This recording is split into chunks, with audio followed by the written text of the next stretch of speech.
Good afternoon, everybody. Today is June 17th, 2013. We're going to go ahead and start with our City Commission roll call. Mayor Shirley. Here. Commissioner Blanchard. Here. Commissioner Crawford. Here. Commissioner Hardy. Here. Commissioner Householder. Here. Okay. If everybody in the audience and those who can and are able, if we can stand and do Pledge of Allegiance in a moment of silence. I pledge allegiance to the flag of the United States of America and to the republic for which it stands, one nation under God, indivisible, with liberty and justice for all.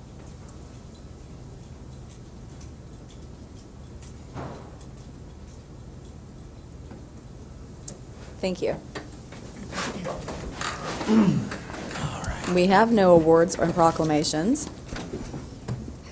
If anyone would like to approach the City Commission on anything that's not on the agenda, now would be the time to do it, to come up and let us know any thoughts or concerns you may have. Nobody? All right. Oh, wait. Oh, here we go. My name is Thomas Duggar, D-U-G-G-E-R. Live at 316 South 4th Street here in Salina. And I just wanted to propose an idea that I have. I need to probably research it with the planning department of the city. But there's some land near the railroad tracks to the west of the old depot, and there's also the city park that's off Broadway. Just because you go over the bridge, there's some land just to the north of that, on the other side of the abandoned railroad tracks. Is that Bishop Street? Well, Bishop Or- Street. Yeah, other side. Other side? Well, it's farther. It's on the other side on the west side of Broadway. North of Felton Park there. Yeah. Oh, okay. My favorite part. Historian. Thank you, Salina historian here.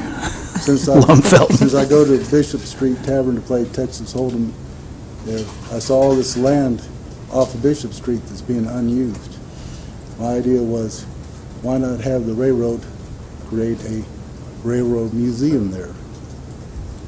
Along with that, you got the unused railroad tracks going through past the park on there.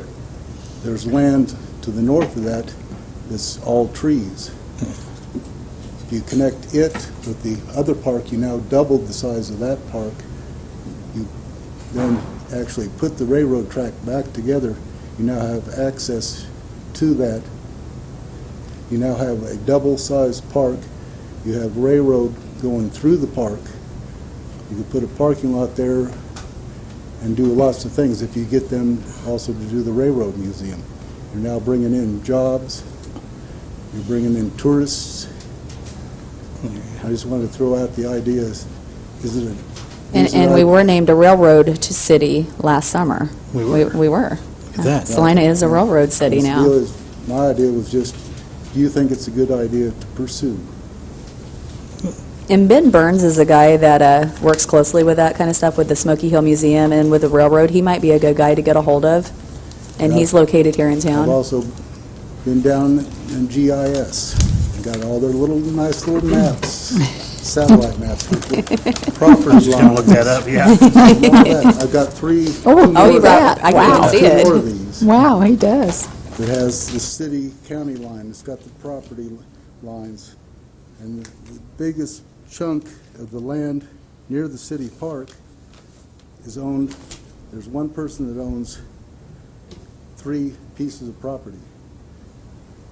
One of them is totally trees, and then the other one, if you take off part of it, you can then connect the park and make it double the size. If you want to look at this real quick. Yeah, of course. Yeah, you brought that. Let's look at it. I'd like to offer something, if I might. I like your ideas. I like that you're thinking about these types of things, and I just wanted to make you aware that on Thursday night, every third Thursday, the North Salina Community Development Group works, and these are the type of projects that they look at and that we look at to be a part of that. So I'd invite you to be a part of that. There's Broadway, goes over the railroad tracks.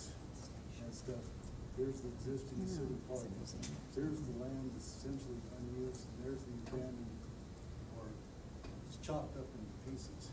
It goes all the way back and connects in with this existing freight there.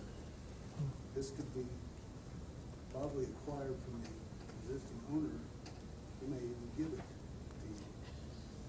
Connect it up with that, you now have a double size Park. park, and all you have to do is get access to put a parking lot on it, either via this, go over, if you have a parking lot there. 'Cause right now, it's just got that little circle gravel thing that the residents here used to park. So there's actually enough space on this one, to park maybe six down, people, yeah. 5, 6 cars only for this park, and 2 or 3 cars are there from the people that live in the houses. Yeah, might pass this down to them as Yeah. well. And I was listening, so I can just look at that. Excuse me, Mayor, Commissioners, just to be sure that everybody remembers that we are in an open meeting setting, and everything that is said needs to be audible to Yeah. Oh, everyone okay. in the room. Yeah, yeah, yeah. Okay. He was just showing the map on where the park is located and where the property's located, and, you know, a possibility of the location of something, you know, if the railroad or the city would want to do something like the Railroad Museum, and maybe some additional parking, and, And I've got 2 additional sheets. Show the other side. To show where they could put the museum. And there's plenty of parking, it's right off the north side of Bishop. right, and then just showing some additional space and additional parking right off Bishop Street with the idea. Let you look at that, too. Okay. Just as, just as a matter of, just a question for staff, is there a procedure, protocol that a citizen, if there are any other out there that have ideas likewise, that they might be able to present those to the Parks Department or City Manager's Office? What's the, Sure, they could drop them by, send them to us, whatever ideas. We're always looking for ideas, and they ask anything that they ask for you to see, we always forward that to you. I think the idea is interesting. Personally, I would, if the Union Pacific Road had a different shop, to take that old historic structure and renovate it and Oh, change yeah. the face of that area and do the exact same thing it's talking about would be an awesome option. Oh, yeah. Very much. I'd as love well. to do something with that old train Right, station. There are other buildings nearby that they could relocate to that they already own the land. Mhm. Oh, yeah. And I, In fact, I think, if I'm not mistaken, they are the largest landowner inside the city limits, The railroad is? railroad. It wouldn't surprise me. I certainly didn't want to suggest that this wasn't appropriate. It's just a Right, matter right, of right. wanting to Yeah. Just make yeah. sure it was audible. Everyone can hear. Right. Which is normally not a problem for us. Well, thank you for bringing that to us. I appreciate that. And like Mr. Gage said, if you could maybe forward something to his office and Or the Parks and Rec. Parks and I Rec. have also heard that the city was interested in that abandoned or unused deal to make walking trails. And I've also heard that the county was wanting, as part of that, also to do bike trails. That's something So- Mr. Gage is more on top of.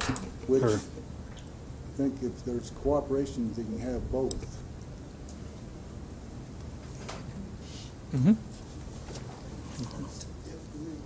Thank you. Thank you. Thank you. Very good. Good idea.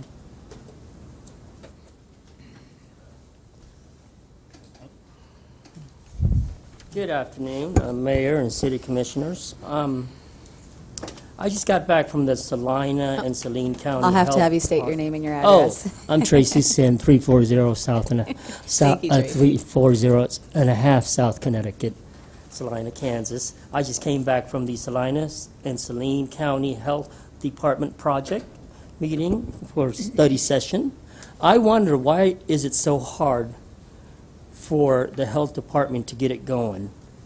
Number one question would be, Global Spectrum was rewarded $8.6 million for their renovation. This is Global Spectrum from Colorado. But yet, we have nothing here for the health department. And the reason why I'm speaking for the health department is because there's a program called WIC, WIC, mainly Some of you don't understand that because you're too rich. And clinic for the poor, maternal, home health, health education, environmental. It is so completely so misunderstood about the health department, and we want it now, right away. Because there is nothing more important than Salina people than the people from Colorado. And the $8.6 million should have been put into a petition for people to vote on it instead of going behind our back with a closed session and gave them $8.6 million without the acknowledgement of the public. Thank you. Thank you, Tracy. Commissioners, could I go ahead and just for acknowledgement, based on a couple of things that were said, just clarification for the Right. public. Okay, first of all, Global Spectrum doesn't receive $8.6 million. That's in your capital improvement plan for projects that'll come back to you for approval and bids and so forth for your building that you own and will continue to own. Keep that in mind. They're not from Colorado. They do have a regional location in Colorado as well as other places, but they're not from Colorado. Let's see.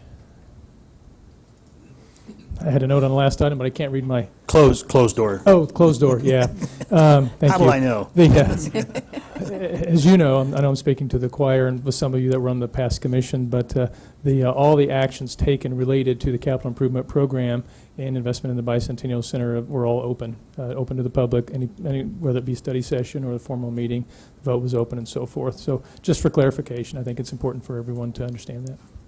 Thank you. Thank you for your clarification. Anybody else that would like to voice any thoughts or concerns with the commission? Okay. We have no public hearings or items scheduled for a certain time, so we'll move on to the consent agenda. Item 6.1, approve the minutes of June 10th, 2013. Item 6.2, approve the purchase of 2 wastewater pumps from Smith & Lovelace Incorporated in the amount of $25,528. Item 6.3, approve the purchase of 35 fire hydrants from HD Supply Waterworks Ltd. in the amount of $55,587.30. Item 6.4, award a contract for the demolition and removal of ceiling tile, lights, sound cluster, and specified bracing at the Bicentennial Center to the Law Company Incorporated in the amount of $83,000. Item 6.5, resolution number 137012, authorizing the city manager to enter into an agreement with Travelers for the renewal of the city's comprehensive property casualty insurance. Okay, and just so everyone on the commission and at home does know, there was a typo earlier on our consent agenda on item 6.3. It was stated on our copy, 56587.30. That has been corrected, and she did read it off right as the 55587.30, just so we can bring that to attention that that has been corrected. Is there anything that a commissioner would like to strike from the agenda? All right. Madam Mayor, I move that we approve the consent agenda as presented. Second. Have a motion and a second to approve the consent agenda as I said it was amended. All those in favor? Aye. All opposed? Consent agenda carries 5-0. We have no development business, so on to administration. Item 8.1, second reading ordinance number 10070, amending Chapter 14, Article 3, Division 2 of the Salina Code by amending Section 14-57.4 and adding Section 14-57.7.1, prohibiting the sale and discharge of sky lanterns, and granting the city manager or their designee the authority to prohibit additional fireworks deemed to present an uninspected or uncontrolled risk to persons or property. Ordinance number 13-10700 was passed on first reading on June 10th, 2013. Since that time, no comments have been received. Do I have any comments from the public concerning this matter? Okay. Seeing none, I'd entertain a motion. Mayor, I move that we adopt on second reading ordinance number 13-10700. Second. I have a motion and a second. Madam Clerk, could you do a roll call so we can do this ordinance? Commissioner Blanchard, Aye. Commissioner Crawford, Aye. Commissioner Hardy, Aye. Commissioner Householder, Aye. Mayor Shirley. Aye. Motion carries 5-0 on ordinance number 13-10700.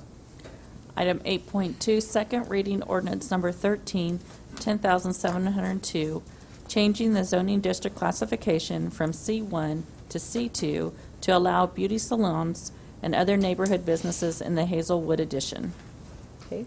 Ordinance number 13-10702 was passed on first reading on June 10th, 2013. Since that time, no comments have been received. This ordinance was amended on the first reading to remove the rezoning of Lot 27 to R2. Do I have any public comment on this item? Seeing none, I'd entertain a motion. Madam Mayor, I move that we adopt on second reading ordinance number 13-10702. Second. I have a motion and a second. Madam Clerk, could you please call the roll? Commissioner Blanchard. Aye. Commissioner Crawford. Aye. Commissioner Hardy. Aye. Commissioner Householder. Aye. Mayor Shirley. Aye. That motion to pass that ordinance carries 5-0. Did we have some idea that we'd have an executive session? Yes, Commissioner, we don't have one scheduled on the agenda, but staff is recommending that you have an executive session. I would say 30 minutes is the time frame. Do we have the legal Okay. document? I don't have it in front of me for the proper wording. I'm sorry. Clerk will pass you the motion. And I'm sorry, how many minutes did you request? I think 30. It's up to you, but I would say 30 is probably sufficient. Are we doing this under attorney-client, or? Yes. Okay. You say 30? Let me do my mathematics. I move to recess into executive session for 30 minutes to discuss with legal counsel matters subject to the attorney-client privilege for the reason that public discussion of those matters would waive the privilege and adversely affect the city's interest in the matters, and reconvene at, let's say, 4:50. Second. I have a motion and a second. All those in favor? Aye. We are now in executive session. Do we anticipate any action on this matter? We do not. All right, thank you. Andrew Mogrelia led the